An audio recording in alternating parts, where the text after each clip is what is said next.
Ya,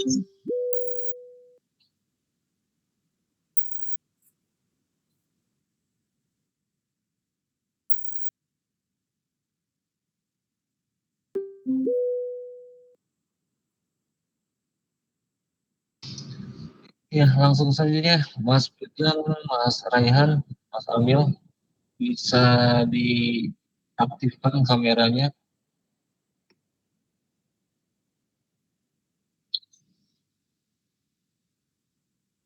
Ya, nanti jangan lupa di screenshot untuk bukti absensi ya. Untuk presentasi diberikan waktu 10 menit, ya, lama sidang keseluruhan 1 jam. Ya, Bu Nur Aini, dipersilakan Ibu. Oke, baik, sudah bisa dimulai ya. Oke, baik.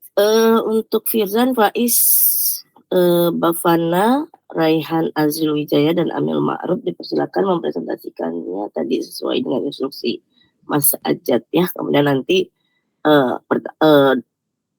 di sesi pertanyaan.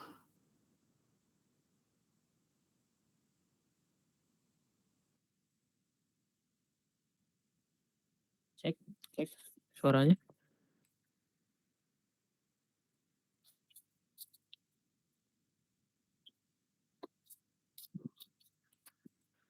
Langsung mulai aja ya, Bu.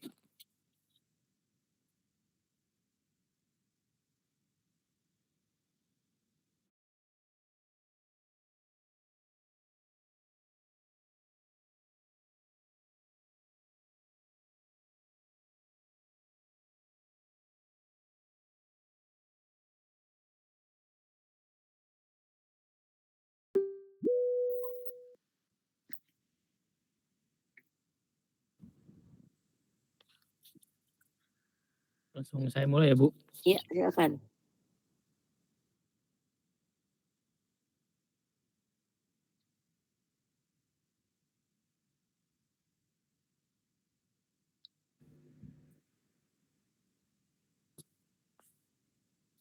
Baik, Assalamualaikum warahmatullahi wabarakatuh. Ya, waalaikumsalam. Selamat pagi, Bu Nurani. Sebelumnya izinkan saya memperkenalkan masing-masing anggota. Yang pertama, nama saya Amil Ma'ruf sebagai anggota 1. Selanjutnya Azril. Halo, nama saya Firzan Faiz Bavana. Pada hari ini kami akan mempresentasikan proposal capstone project yang berjudul Prediksi Harga Bitcoin berbasis multimodal deep learning menggunakan integrasi Mamba 2, FinRoberta, dan Cross SSM beserta evaluasi kandang sistem. Kemudian dari judul capstone tersebut akan menghasilkan judul turunan bagi tugas akhir masing-masing anggota. Yang pertama, analisis sentimen multimodal pada platform X dan berita makroekonomi menggunakan model FinRoberta untuk mengetahui arah harga Bitcoin.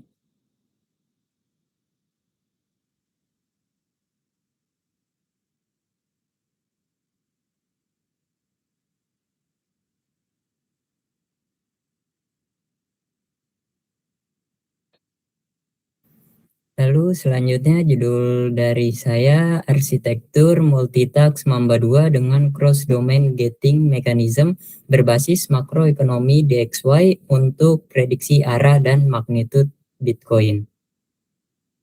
Oke, selanjutnya presentasi akan dimulai dari slide fenomena penelitian.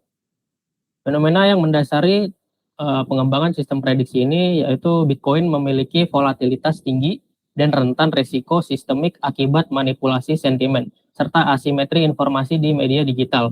Metode konvensional dan model prediktif sebelumnya masih kurang efektif karena gagal menangkap kompleksitas semantik kripto dan hanya menggunakan penggabungan data yang dangkal, sehingga prediksi kurang akurat saat volatilitas ekstrim. Selain itu, model AI yang unggul saat eksperimen sering menghadapi kendala saat diimplementasikan ke sistem produksi, seperti integrasi back-end, front-end, dan antarmuka yang kurang responsif. Selanjutnya, berdasarkan penelitian masing-masing, identifikasi masalahnya adalah pertama, keterbatasan sumber data tunggal. Analisis sentimen Bitcoin umumnya masih terpisah single source, padahal opini media sosial dan berita makroekonomi memiliki efek pasar yang saling melengkapi. Lalu kelemahan model NLP biasa, metode LNP konvensional dan model BERT itu umumnya gagal menangkap konteks semantik, sindiran, serta istilah spesifik di industri kripto. Lalu beban komputasinya yang tinggi, implementasi model bahasa besar seperti Pinroberta itu memerlukan sumber daya memori dan waktu pelatihan yang sangat besar jika tidak dioptimasi. Lanjut ke anggota 2.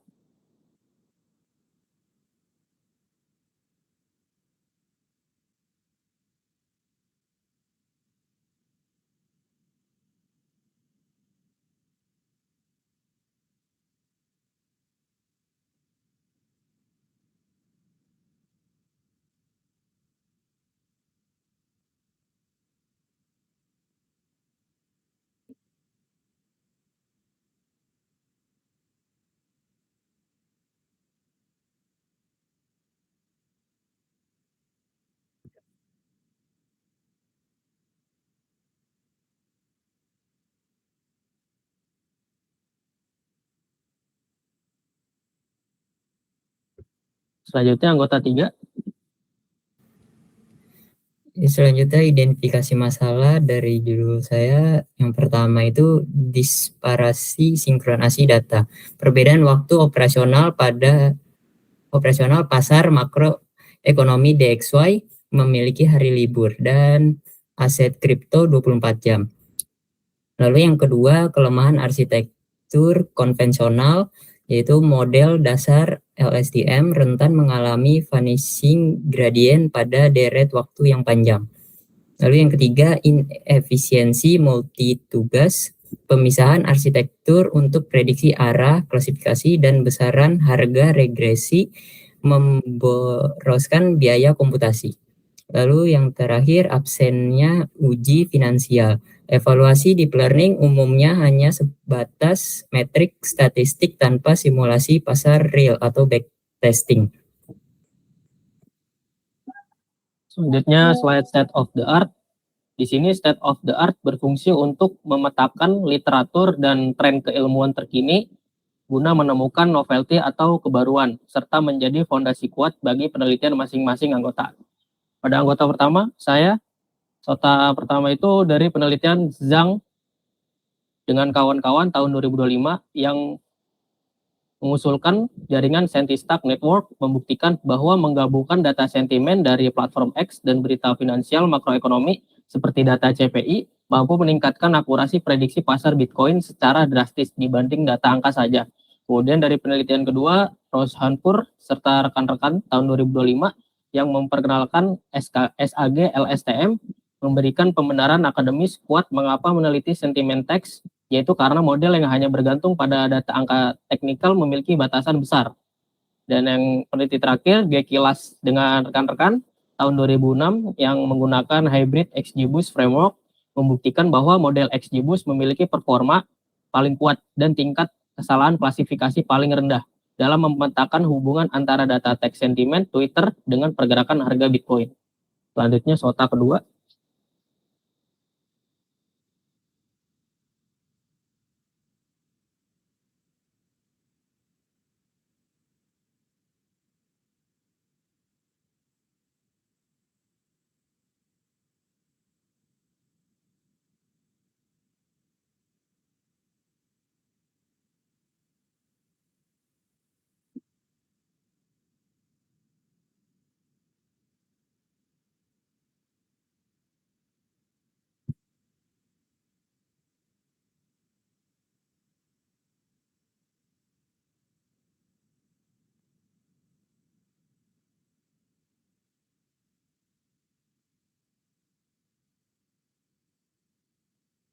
Selanjutnya SOTA anggota 3.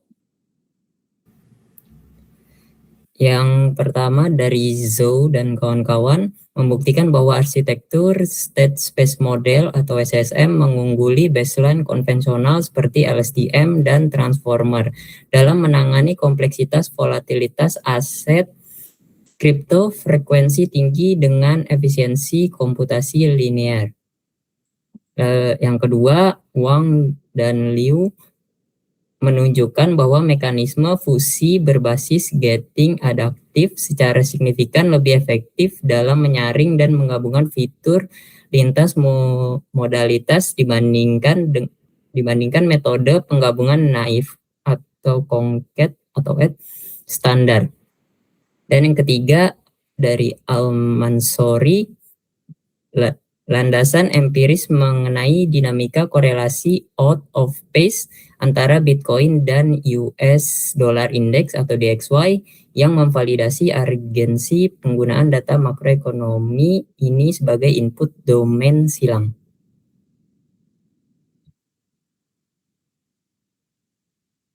Selanjutnya, pada anggota 1 akan menjelaskan gap penelitian. Yang pertama dari peneliti Gekilas dan kawan-kawan tahun 2026, itu penelitian mereka berfokus pada prediksi tail event atau probabilitas risiko terjadinya lonjakan harga putus atau ekstrim menggunakan model machine learning klasik seperti XGBoost atau SVM. Sementara itu pada penelitian ini berfokus pada arah harga up, down, sideways dengan pendekatan multimodal, tidak hanya Twitter tapi juga berita makroekonomi. Kemudian yang kedua, bukan penelitian dari penelitian Ross Hanford dan kawan-kawan.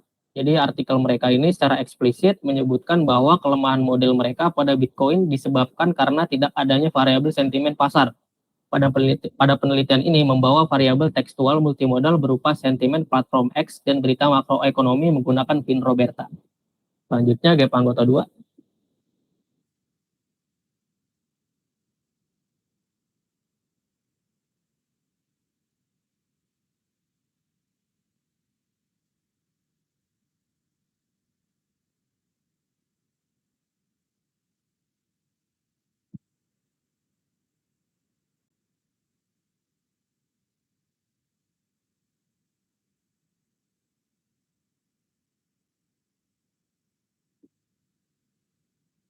Selanjutnya gap anggota 3. Ya, untuk gap yang pertama itu dari Zhou berfokus pada efisiensi prediksi kripto menggunakan state space model, namun belum mengeksplorasi integrasinya dengan variabel makroekonomi eksternal. Penelitian ini menutup celah tersebut dengan memadukan data historis Bitcoin dan indeks DXY. Dan yang kedua, Wang and Liu mengevaluasi mekanisme fusi fitur multimodal tetapi belum mengatasi asinkronasi waktu pada data finansial. Penelitian ini mengimplementasikan cross-domain gating mechanism untuk penyaringan interaksi data secara adaptif. Dan yang ketiga, Dubey and Enke mengevaluasi prediksi arah pergerakan harga kripto tetapi belum mencakup arsitektur untuk prediksi besaran harganya. Penelitian ini merancang arsitektur multitask untuk mengeksekusi arah dan besaran harga secara stimulan.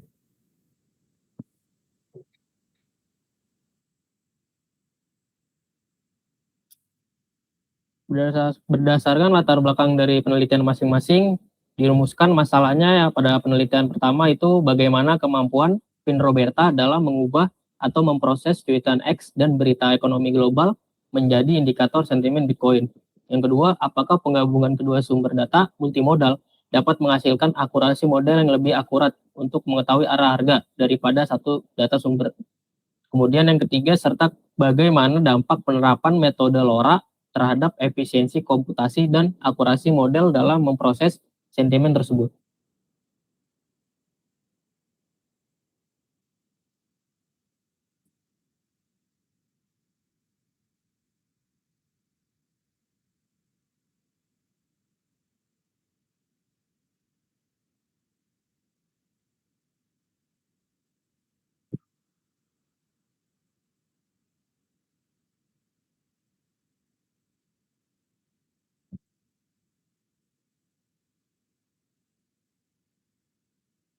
Selanjutnya, rumusan masalah peneliti ketiga.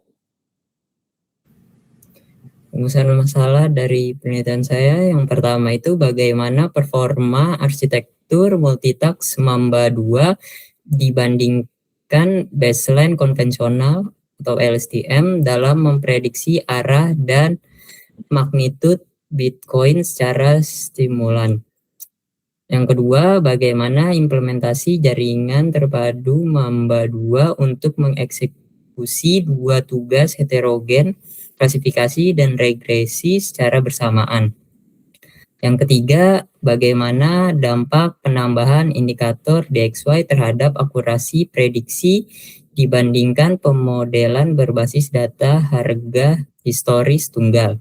Dan yang keempat, sejauh mana mekanisme cross-domain gating efektif dalam memobotkan fitur teknikal dan makroekonomi secara adaptif. Selanjutnya akan dijelaskan batasan masalah dari penelitian yang pertama, yaitu data teks yang digunakan terbatas pada cuitan tweets dari Kaggle melalui API platform, dan artikel berita makroekonomi global yang diperoleh melalui jaringan GDLT atau RSS feed yang relevan. Kemudian, penelitian berfokus eksklusif pada sinyal sentimen dan arah harga Bitcoin, aset kripto lainnya tidak dimasukkan dalam cakupan analisis. Dan yang ketiga, model deep learning yang digunakan untuk ekstraksi sentimen dibatasi pada arsitektur Pin-Roberta yang dioptimalkan melalui metode parameter efisiensi fine-tuning berbasis LoRa low rank adaptation. Sedangkan model NLP lain itu hanya digunakan sebagai pembanding dan bukan fokus pengembangan utama. Yang keempat, sinyal sentimen yang dihasilkan dimanfaatkan untuk mengetahui arah harga Bitcoin, sedangkan prediksi jangka panjang berada di luar lingkup penelitian ini. Dan yang kelima, berfokus pada eksperimen, pelatihan, dan evaluasi model, tidak mencakup tahap deployment atau integrasi ke aplikasi web. Selanjutnya, batasan masalah penelitian kedua.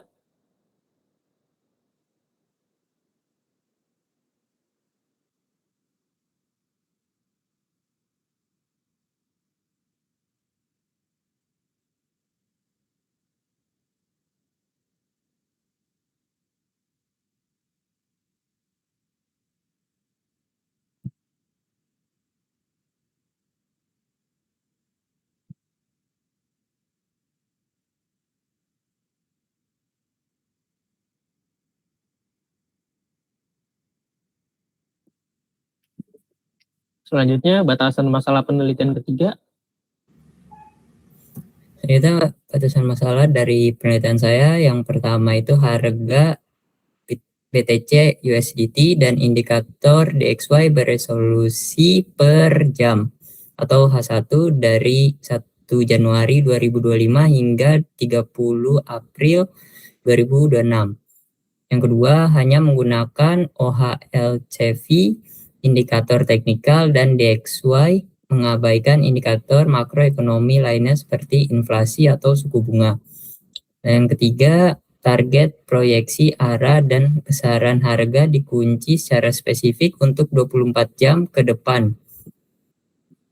Yang keempat, komparasi performa arsitektur multitask Mamba 2 dibatasi eksklusif hanya terhadap baseline LSTM.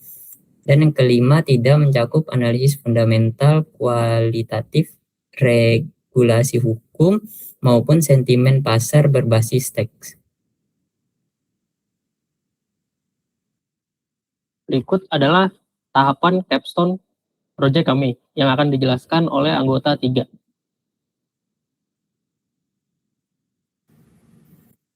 Untuk tahapan capstone kami itu pertama dimulai dari multimodal input data, yang di situ ada collect Bitcoin OHLC data, terus yang kedua gather financial news atau data berita, dan yang ketiga itu data sosial media sentimen, dan selanjutnya data preprocessing, yang dimana di situ dilakukan normalisasi dan time series data, dan selanjutnya construct technical indicator, lalu clean and tokenize text data, dan yang keempat remove noise and irrelevant data.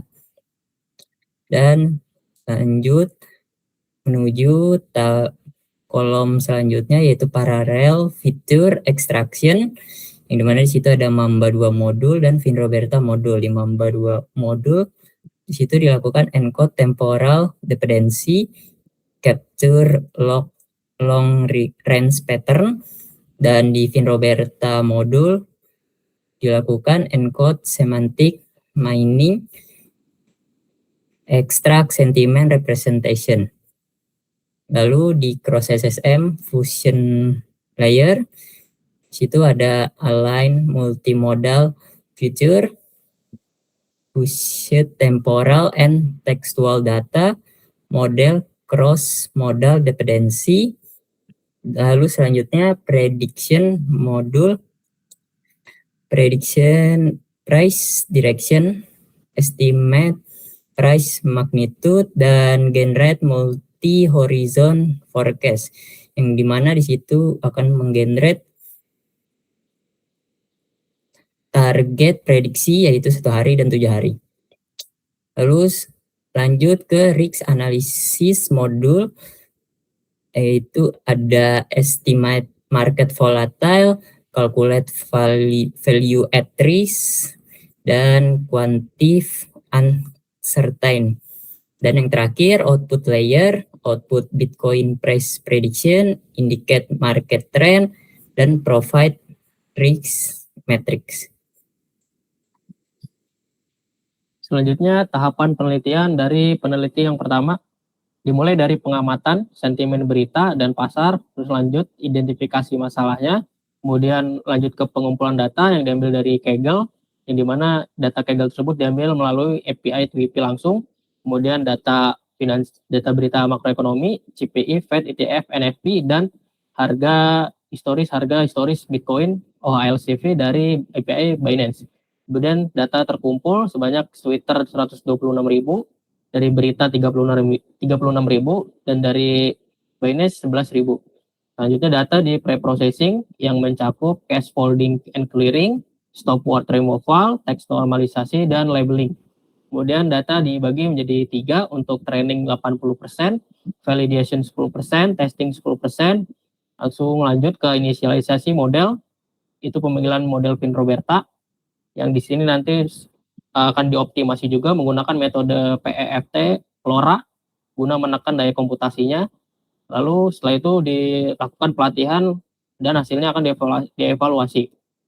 Setelah itu pemanfaatan output model, yaitu klasifikasi sentimen, klasifikasi akurasi, F1 score, lalu sentimen yang dihasilkan dari model Pinroberta seperti positif, negatif, netral. Kemudian dimanfaatkan untuk tahap model XGBoost untuk dipetakan sinyal sentimen tersebut menjadi arah harga Bitcoin. Lanjut tahap penelitian kedua maksud saya.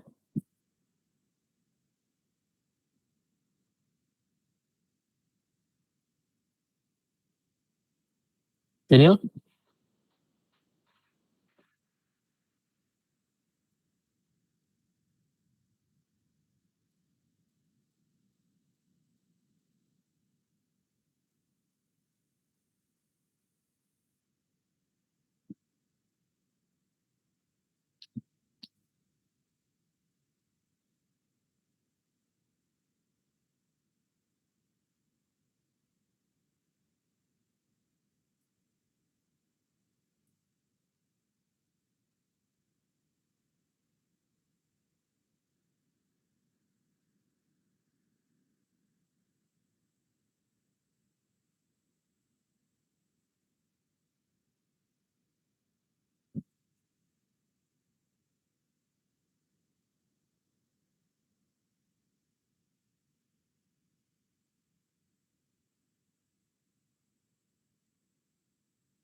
selanjutnya tahapan penelitian anggota 3.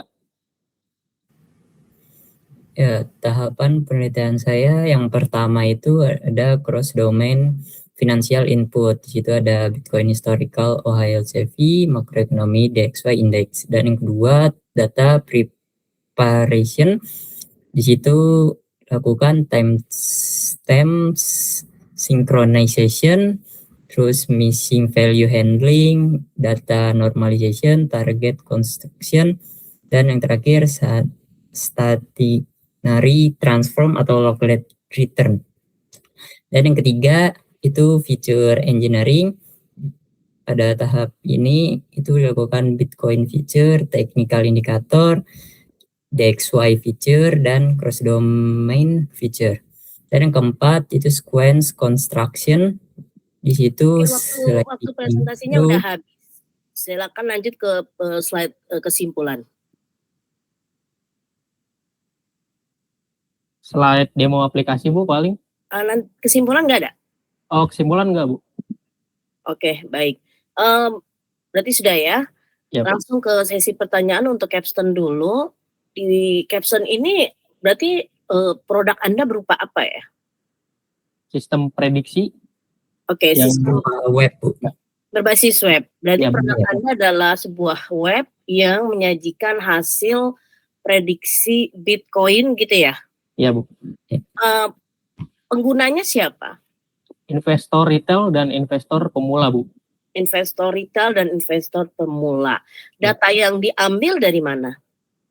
Dari berita makroekonomi AS yang diambil dari jaringan GDLT dan sinyal sentimen yang diambil dari aplikasi Stockwits. Stockwits. Ya. Nah itu time series dari datanya berapa lama? Dari 1 Januari hingga 30 April, Bu. 1 Januari 2025 hingga 30 April 2026. Oh, berarti lebih kurang 1 tahun lebih ya? Iya. Oke. Dari Januari 2025 sampai 2026 tapi April gitu ya? Iya, Bu. Oke.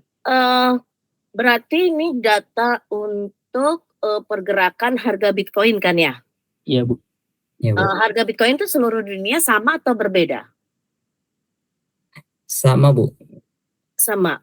Oke. Ya, mereka mengikuti US. Mengikuti US ya. Kenapa kamu memilihnya memprediksi harga Bitcoin? Kelompok kalian kenapa pilihnya memprediksi harga Bitcoin? Bukan seandainya harga saham yang ada di Indonesia gitu ya. Oh ya. Kenapa harga Bitcoin? Kami memilih prediksi Bitcoin karena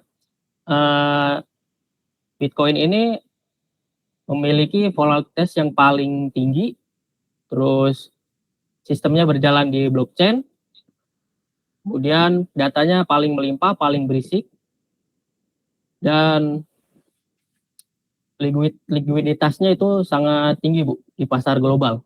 Sedangkan kalau saham itu agak kecil Bu datanya. Terus fluktuatifnya itu sangat rendah, tidak se-ekstrim Bitcoin ini.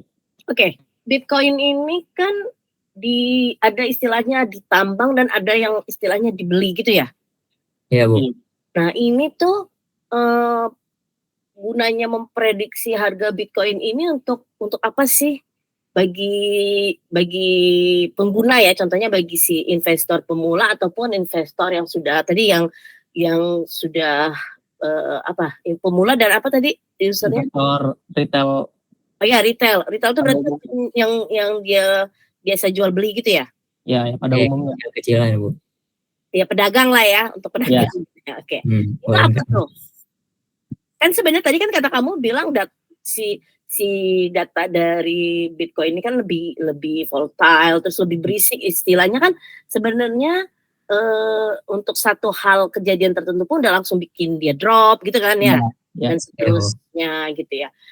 Tapi kan ini kan Anda menggunakan data lampau ya. Bagaimana ini dapat memprediksi data fenomena yang saat ini yang mungkin akan terjadi gitu? Untuk data lampau itu digunakan hanya untuk training model, Bu. Jadi nantinya yang untuk asupan model yang sudah jadi itu nanti dia menggunakan data baru, Bu. Yang hari ini.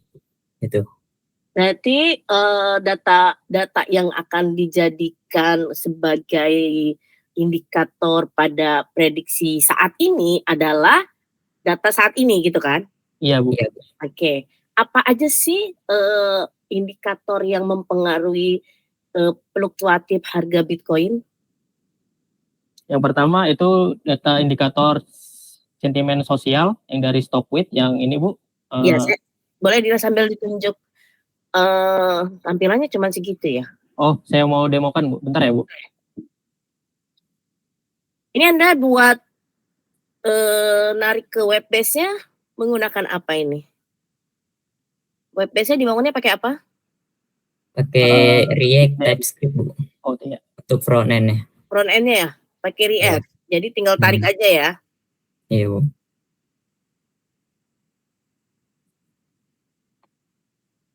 Tadi apa aja tadi sentimen ya? Ya, indikator sinyal sentimen, kemudian ekonomi outlook yang berfungsi sebagai proyeksi kondisi arah perekonomian di masa depan. Oke. Itu semua dapat datanya dari USCPI Bu, Bank Federal Reserve. Oke, cuman dari satu sumber. Ada Bu, sebentar Bu, saya buka dulu.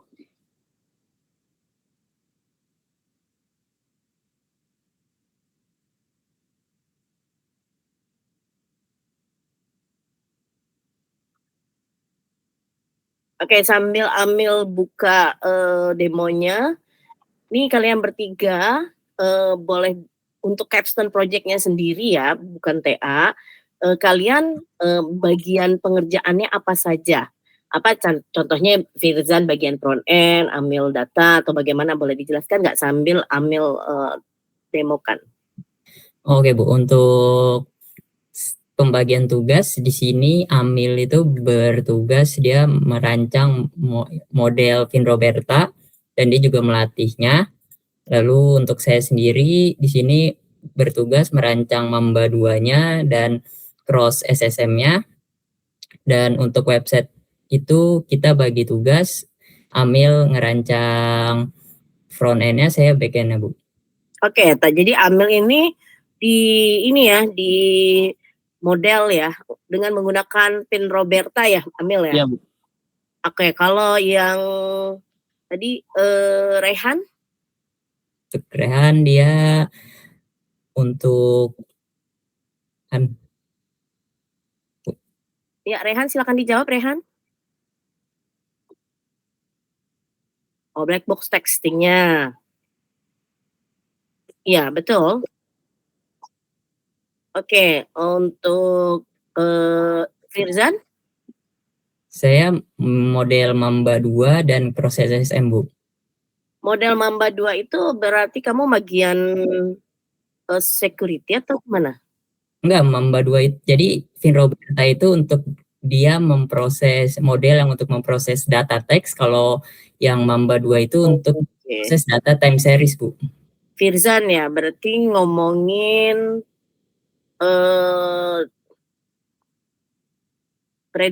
masih prediksi ya, tapi berbasis tes tax ya. Iya, Mana nih, coba. Nah, ini Bu. Dengar dulu dari Amil deh. Amil gimana tadi demonya, Mil? Berikut adalah tampilan utama dari website kami, yang dimana pengguna akan langsung dipaparkan dengan panel visualisasi prediksi harga masa depan kripto dengan berupa garis putus-putus. Oke, berarti tadi indikatornya apa aja, Mil? Indikatornya ada social sentiment, ekonomi outlook, dan crypto news. Social sentiment itu berarti kan datanya berupa apa? Teks Bu. Ya, teksnya berupa, berarti ada, ini yang bagian Firzan? Enggak, ini bagian saya, Finroberta. Mas Amil. Oke, dari data teks itu kamu akan lakukan apa? Untuk dapat mengambil nilai, ini kan berarti kan berdasar indikatornya kan dikuantitatifkan ya? Iya Bu. Dari teks ini kamu jadikan di label atau apa, bagaimana? Jadi sebelumnya model Finroberta itu dilatih menggunakan data berita makroekonomi dan sosial sentimen dari platform X, yang dimana dia akan membaca sentimen teks, mengartikan teks tersebut apakah dengan label positif, negatif, netral. Oke, berarti diberi label kan? Ya. Oke, kamu pakainya Finroberta untuk ini? Iya Bu, untuk memproses. Kenapa milihnya Finroberta, kan banyak model ya? metode yang dipakai ya. Sebelumnya saya sudah melakukan komparasi dengan SOTA tadi yang penelitian pertama saya, yaitu menggunakan DeepSeek LLM, sedangkan saya kan pakai Finroberta. Iya. Saya pakai Finroberta karena Finroberta itu model bahasa arsitektur Roberta atau transformer yang sudah melalui pelatihan sebelumnya menggunakan miliaran kata khusus finansial, Bu, sehingga sangat bisa membaca atau memproses teks keuangan. Oke, jadi memang Finroberta ini banyak dipakai untuk analisis keuangan. Ya, sentimen keuangan. Habis indikator dari social sentiment, apalagi? Ekonomi outlook, Bu. Oke, di bagian economic outlook masih kamu juga yang melakukan analisisnya? Firzan bisa, saya juga bisa, Bu. Oke, enggak. Sekarang di capstone-nya yang melakukan economic outlook-nya siapa? Indikator untuk economic outlook-nya, untuk analisisnya. Firzan Faiz Bavana, Bu. Oke, Firzan, boleh dijelaskan? Iya, Bu. Ya, prosesnya seperti apa nih untuk kamu mulai dapetin data terkait dengan sisi ekonomik ya? Berarti ini kan datanya berupa nilai pertumbuhan ekonomi atau apa? Itu data dari US, Bu. Jadi itu data yang langsung diambil dari API The Fed. Betul, tapi itu mencerminkan nilai apa? Kan kalau tadi social sentiment itu mencerminkan sentimen terhadap Bitcoin ya. Iya, Bu. Nah, kalau economic outlook ini mencerminkan apa? Mencerminkan ekonomi US, Bu. Ekonomi US. Oke, kenapa ekonomi US bukan ekonomi yang lain? Harusnya kan dari economic outlook ini bukan dari satu sumber, satu negara dong ya, karena kan tadi kondisi tertentu di Eropa pun akan mempengaruhi nilai Bitcoin keseluruhan gitu kan, karena nggak bisa hanya dari satu negara saja. Paling tidak ya bisa benua gitu ya, benua Amerika pun bukan Amerika saja tapi benua Amerika. Kenapa cuma satu sumber? Supaya lebih valid dong harusnya ya. Benar nggak? Iya, benar. Apakah kalau kondisi di Asia, katakan ya, pasar ekonomi di Asia ini padahal sekarang kan pangsa pasar dunia itu kan banyak dikuasai pangsa pasar Asia ya, China dan Jepang dan Korea. Nah, bagaimana kondisi kalau pangsa pasar di Asia ini ada permasalahan? Apakah tidak mempengaruhi nilai Bitcoin atau bagaimana? Ada nggak justifikasi gitu dari pemilihan hanya pada nilai data ekonomi di Amerika saja? Oh, jadi begini, Bu. Kenapa kita pilih makroekonomi AS ya, Bu? Ya. Karena mata uang AS itu mata uang utama dalam perdagangan internasional, yang dimana likuiditas volume perdagangan khususnya pada perdagangan transaksi kripto di seluruh bursa global seperti Binance atau Coinbase itu menggunakan basis USD. Kemudian setiap US CPI atau Consumer Price Index ini naik, itu akan membuat suku bunga US itu diumumkan naik oleh Bank Federal Reserve, yang dimana ini akan mengubah daya beli investor global menjadi menarik aset kripto beralih ke AS, Bu. Jadi seperti itu. Oke, kan kamu sudah melatih modelnya ya. Benar nggak ada model yang kamu latih dengan nilai Bitcoin yang sesungguhnya?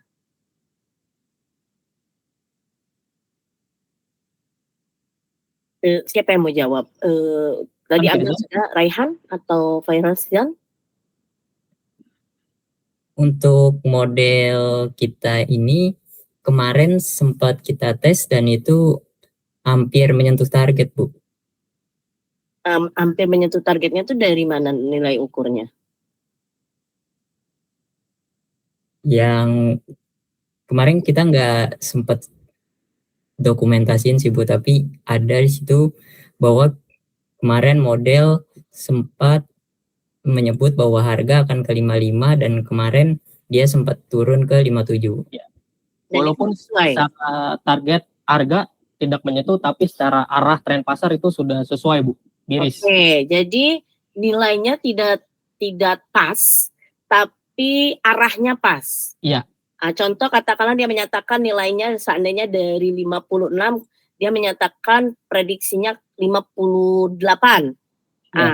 Sedangkan harga yang sesungguhnya adalah katakanlah 57. Nah, itu kan ada cenderungan naik, begitu contohnya ya.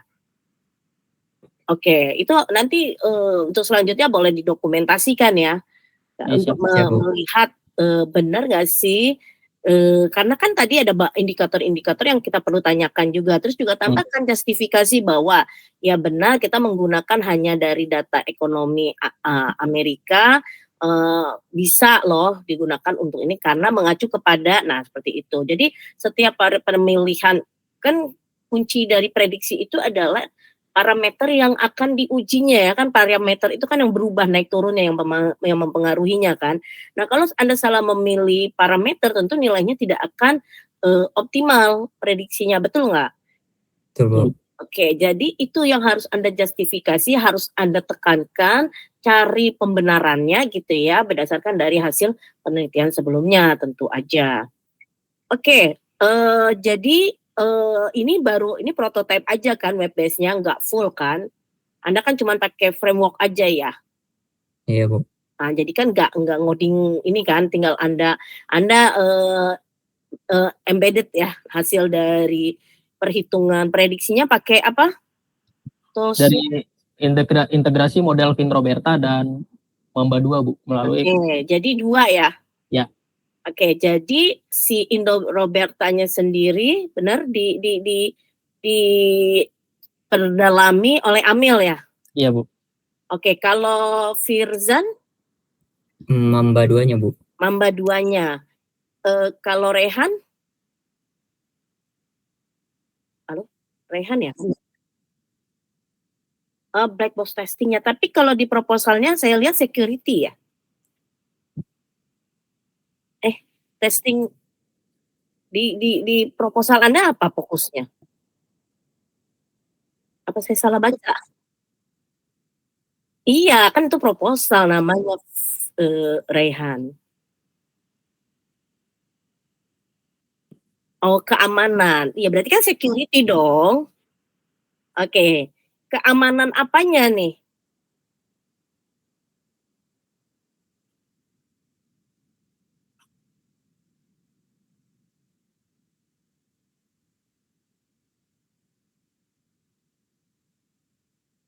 Ya, tadi kan Amel dan Firdan sudah banyak menjawab. Oke, silakan Rehan. Itunya tuh apa?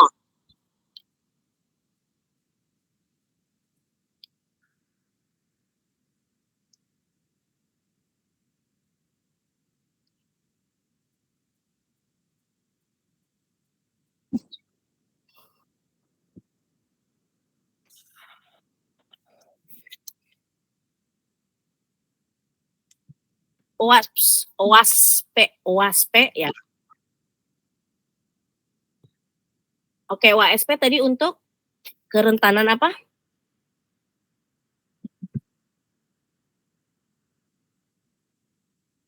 Jalur backend dan API-nya. OWASP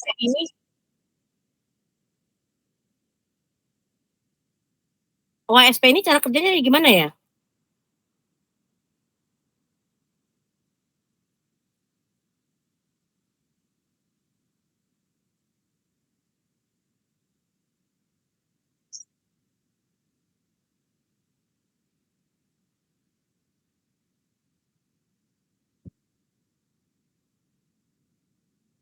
Ya, harusnya dijelaskan dong.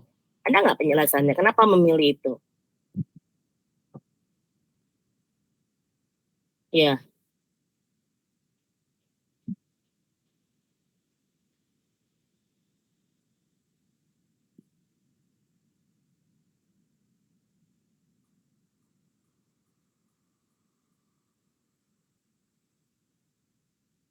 Oke, tadi gunanya metode OWASP ini untuk evaluasi apa?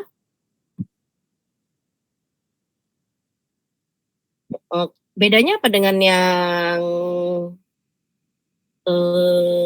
satunya lagi? Tadi apa ya? NIST. Bedanya apa dengan NIST?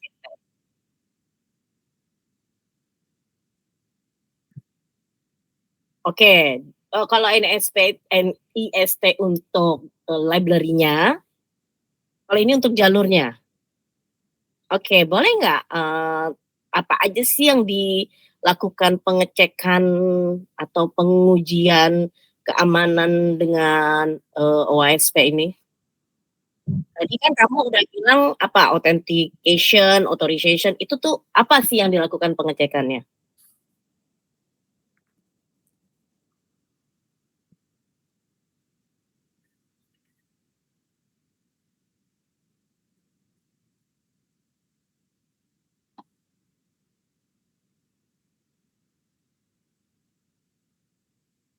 Boleh di mana?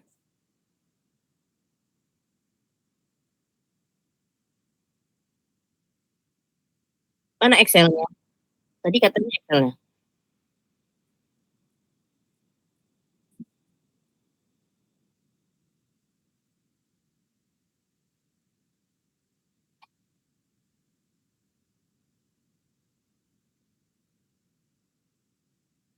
Oke. Ini kamu dapat dari data ini dapat dari hasil pengujian OASP? Iya. Iya, kamu nanti mencoba pengujiannya seperti apa, melakukan evaluasinya? Menilai, apa, mengukur nilainya berapa sampai berapa atau bagaimana?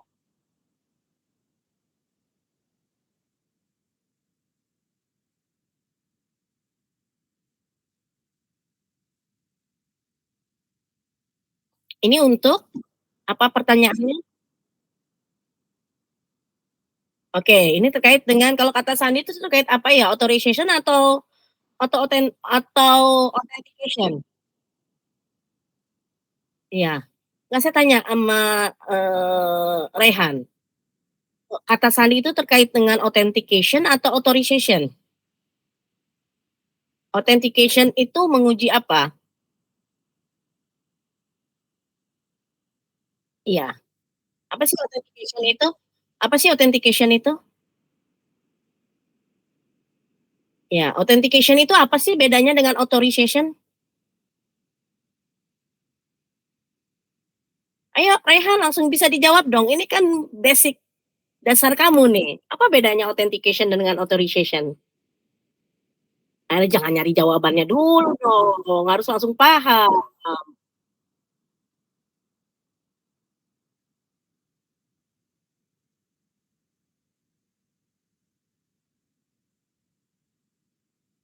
Oke, artinya kalau authentication menilai apa?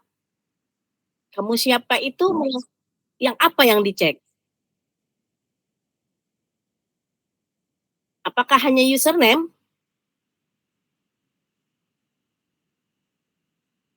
Kalau authentication?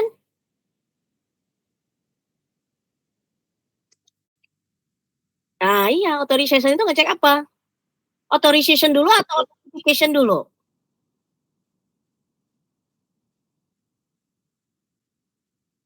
Ya, authentication dulu atau authorization dulu prosesnya? Authentication dulu, menguji? Oke, berarti bukan cuma username doang dong? Oke, username dan benar nggak username itu, apa namanya, dimiliki oleh orang ini gitu kan? Nah, terus kalau otorisasinya?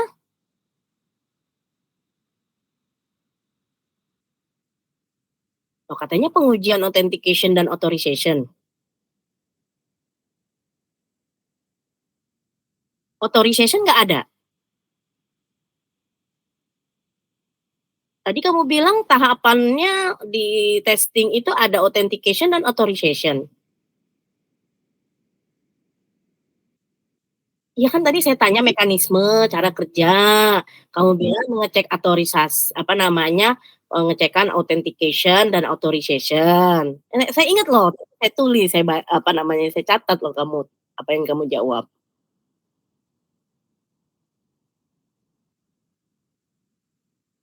Berarti nggak ngecek authorization justru?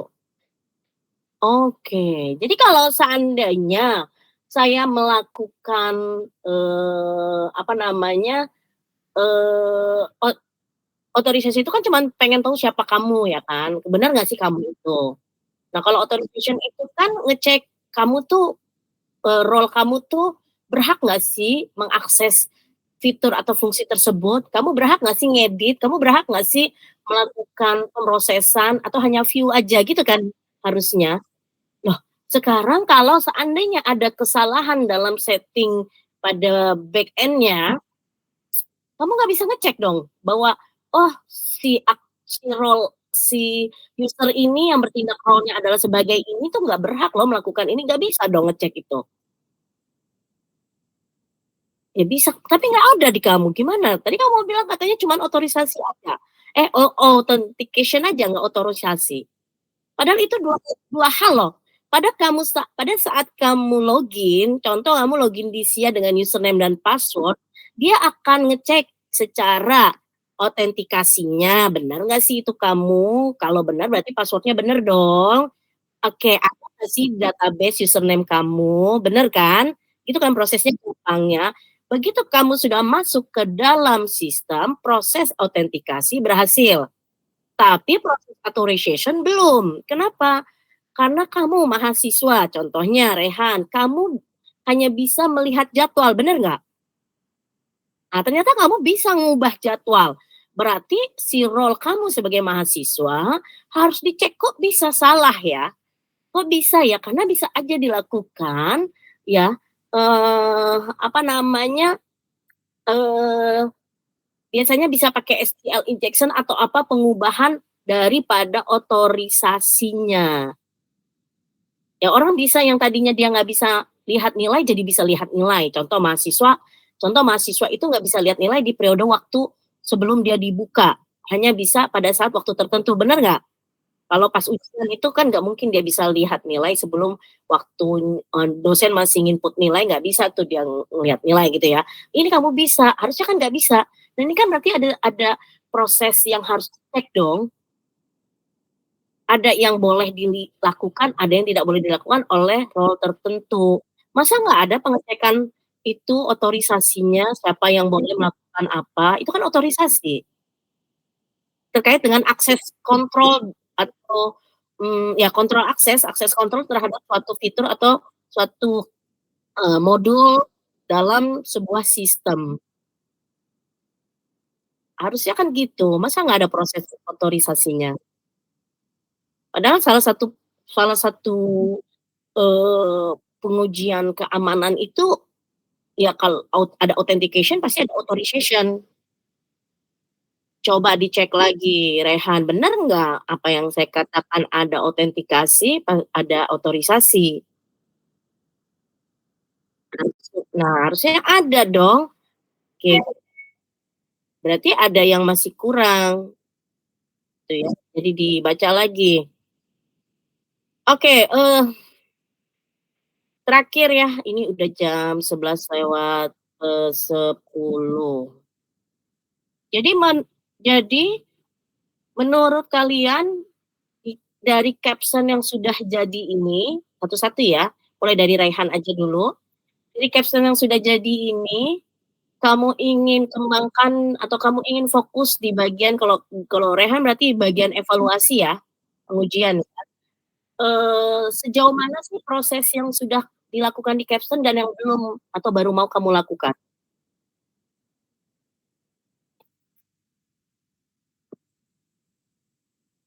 Apa? Putus-putus. Halo? Putus-putus Rehan. Suaranya nggak ada? Hah? Mohon maaf, cuman saya aja yang nggak bisa dengar atau yang lain gimana? Amel sama Firjan bisa dengar nggak Rehan ngomong apa? Putus-putus, Bu. Iya, saya nggak bisa clear dengernya. Rehan, halo. Tadi oke kok, sekarang jadi nggak oke.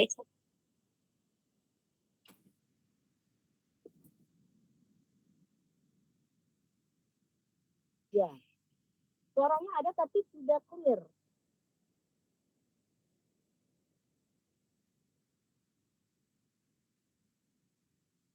Oke, bisa dimulai lagi? Coba. Ya, sejauh mana?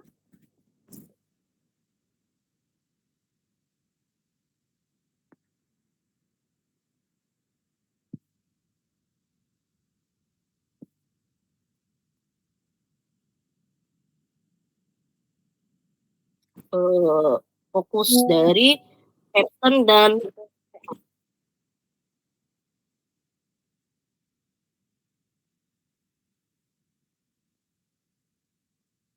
Oke, tidak? Baik. Lanjut, Amil, silakan Amil dijawab.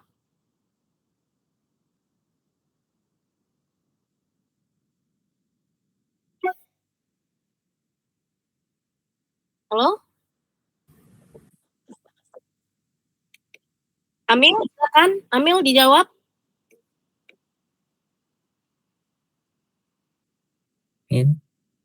Atau Firzan dulu deh, Firzan silakan. Ya Bu.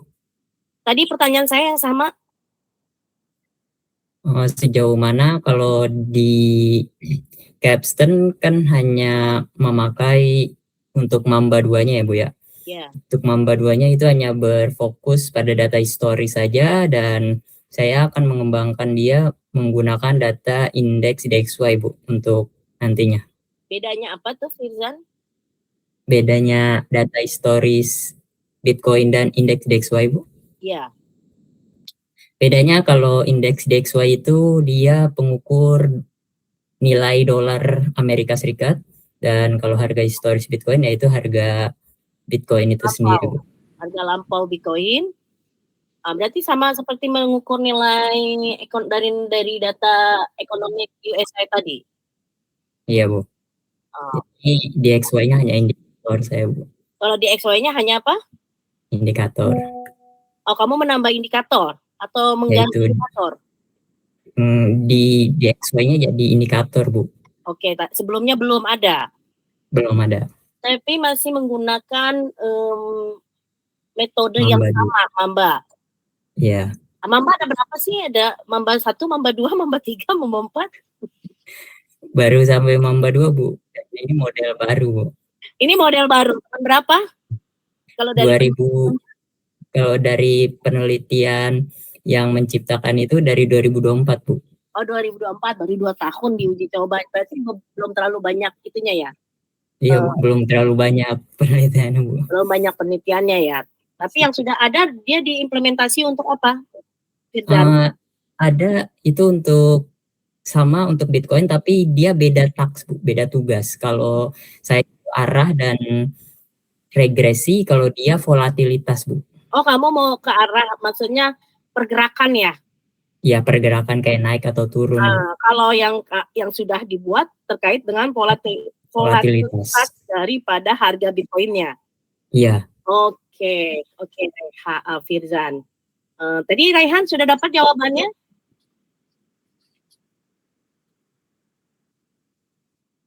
Oh ya udah, Amil kan saya udah tanya balik kepada Firzan tuh berkali-kali. Oke, Amil silakan. Iya silakan Amil, sekarang kamu sama pertanyaan yang sama, kamu dengar jawabannya Amil. Kalau udah tahu silakan nanti jawab. Silakan Amil. Jadi sejauh mana model yang saya gunakan dalam penelitian saya Bu? Ya. Jadi pada penelitian saya akan saya latih, udah melalui pelatihan, tapi saya akan pakai model yang sama ya, masih pakai metode yang sama. Ya, FinRoberta Bu. FinRoberta, kamu nggak membandingkan dengan apa lagi, nggak ada? Udah, pembandingan dengan DeepSeek LLM Bu. Pada sudah dilakukan di Capstan ya? Ya, di Capstan sudah ada. Oh, berarti kamu menetapkan menggunakan FinRoberta ini, ya. Tapi yang berbeda apanya? Tadi kalau Firzan kan menambahkan indikator data DXY ya? Apa tadi ya? Betul ya? Kalau Amil apa? Penambahan indikator atau data yang berbeda dianalisis atau prosesnya apa gitu? Modelnya daya komputasi dari model FinRoberta saya efisiensikan Bu, dengan menggunakan metode parameter efisiensi fine tuning berbasis LoRa. Kemudian tambahin parameter fine tuning. Ya, kemudian setelah fine tuningnya? Kenapa Bu? Menggunakan apa fine tuningnya? LoRa Bu, low range adaptation. LoRa. Low range adaptation gitu ya, kalau nggak salah ya? Ya, low range adaptation. Oke, kenapa pilih itu? Kan masih banyak tuh parameter lain untuk fine tuning. Saya menggunakan parameter fine tuning ini karena LoRa ini cocok untuk model bahasa pemrosesan alami, terutama untuk FinRoberta yang terbilang cukup berat ya Bu pada laptop saya. Terus LoRa ini perannya itu sebagai membekukan parameter si pin Roberta bawaan tanpa merusaknya, kemudian menambahkan parameter baru yang lebih efisien. Jadi memungkinkan komputer tuh tidak membaca parameter yang banyak dari bawaan si pin Robertanya, Bu. Ada nggak di rumusan masalah kamu, Amil? Ada, Bu. Ada ya? Ada. Tapi di judul kayaknya nggak ada ya? Di judulmu Judul nggak? Karena ada ya? kebanyakan nanti, Bu. Oh gitu, oke. Panjangan. Ada ya, cek sebentar. Ini tuh laporan apa? Sebentar. Oke, lanjut. Jadi, oh ini captionnya. Oke, sebentar. Karena ini kan ada 4 file yang saya harus cek ya.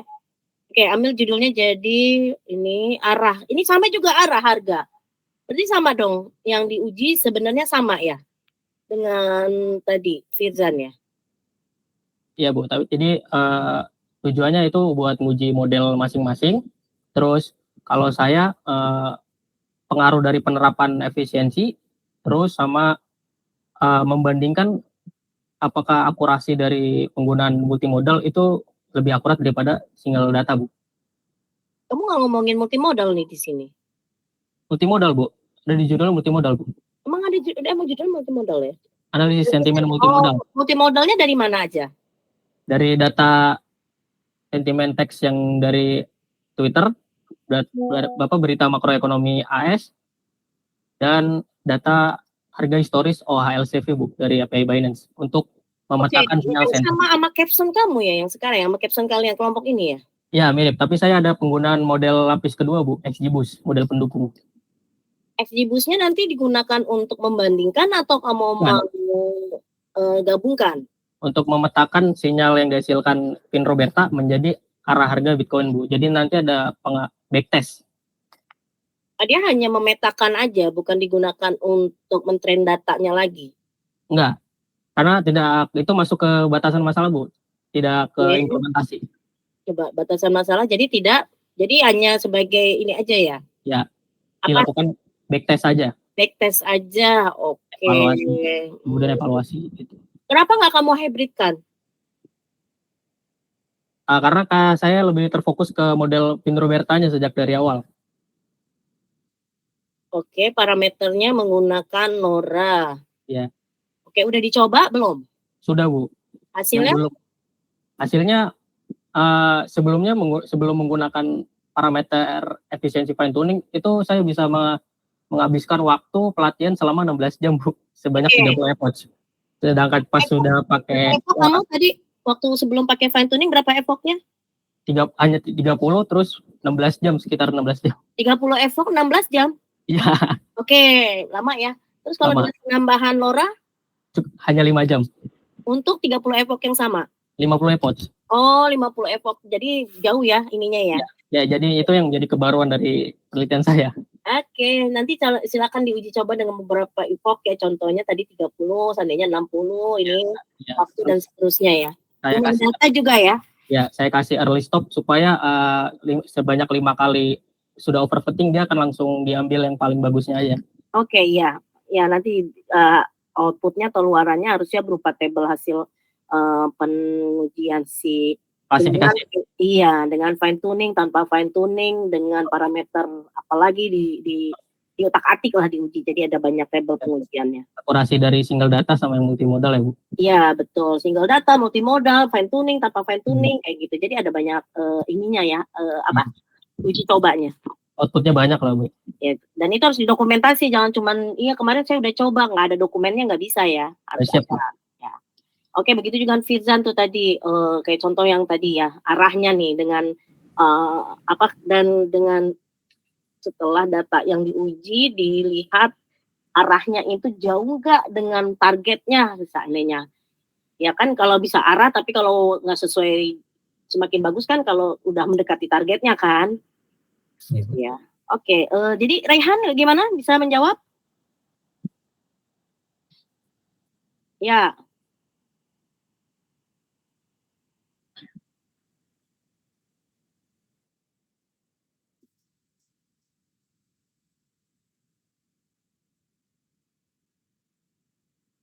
Ya, berarti yang sudah dibuat yang sekarang di caption ada apa? yang sudah dibuat di caption ngapain? Black box saja. Kalau black box itu meliputi proses apa aja sih, Rehan? Kalau di black box testing itu meliputi proses apa saja?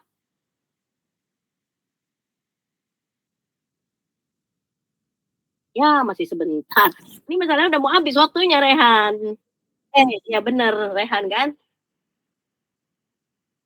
Udah, lanjut aja. Berarti sekarang yang mau dilakukan apa? Iyalah, masa teman kamu, kan kamu yang ditanya.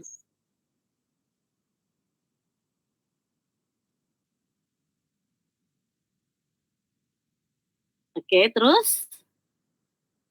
Belum, itu belum sama sekali. Sudah dicari tahu udah atau udah dicoba belum? Oke, jadi ada 2 yang mau kamu gunakan. Oke, tapi yang kedua belum NIST, baru OWASP-nya aja yang kamu gunakan, tapi itu belum semua, baru ngambil data pertanyaan yang tadi, hanya terkait dengan authentication aja, belum authorization. Belum, terus juga belum ngelihat apa namanya terkait injection tadi ada SQL injection belum. Belum juga mau cari terkait dengan vulnerabilities dari jaringannya.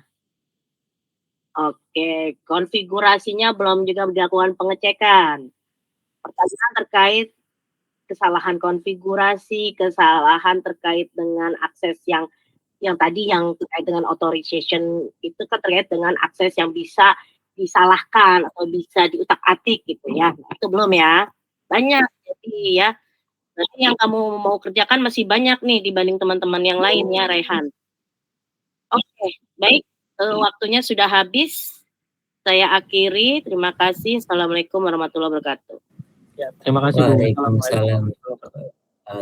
Terima kasih Bu.